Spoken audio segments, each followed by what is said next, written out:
मरकजी वजीर मुख्तार अब्बास नकवी ने कहा कि आज पूरा मुल्क फख्र कर रहा है। हमारे साइंसदानों और माहिरीन की कोशिशों का फल आज हमें मिलेगा। जो भी समझदार हैं, पूरी दुनिया के लोग, प्रधानमंत्री नरेंद्र मोदी जी ने जिस कोरोना काल में जिस तरह से संकट मोचक की भूमिका निभाई, इस आपदा को आफत नहीं बनने दिया बल्कि अवसर में बदलने का भरसक प्रयास किया और प्रयास के परिणाम दिखाए। मोदी जी की दूरदर्शी सोच का नतीजा था, हमारे देश के 130-135 करोड़ लोगों के संयम और सावधानी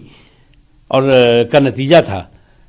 कि हमारा देश जो है वो हमारे देश का आत्मविश्वास हिला नहीं, और इसका नतीजा रहा कि कोरोना की मारक क्षमता कमजोर हुई पूरी दुनिया के मुकाबले।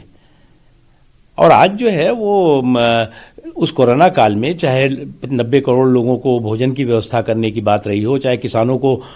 आर्थिक रूप से मदद करने की बात रही हो, चाहे प्रवासी मजदूरों को मदद करने की बात रही हो, चाहे बुजुर्गों को रही हो, चाहे महिलाओं को रही हो, या और तरह के जो पैकेजेस दिए गए, वो केवल इसलिए थे कि लोगों का आत्मविश्वास मजबूत हो और देश में कहीं पर भी ये आपदा आफत का रूप न ले पाए। और उसमें सफल हुए प्रधानमंत्री नरेंद्र मोदी जी और पूरे देश के लोगों के संयम और सहयोग की वजह से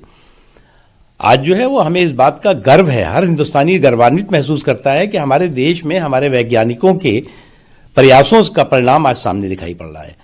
आज 2 मेक इन इंडिया वैक्सीन हमारे सामने हैं और निश्चित तौर से अब कोरोना की जो कहर है, उस कोरोना के कहर से लोगों को मुक्ति मिलेगी और वैक्सीन के जरिए लोगों में विश्वास भी होगा, लोगों की सेहत सलामती भी सुनिश्चित होगी।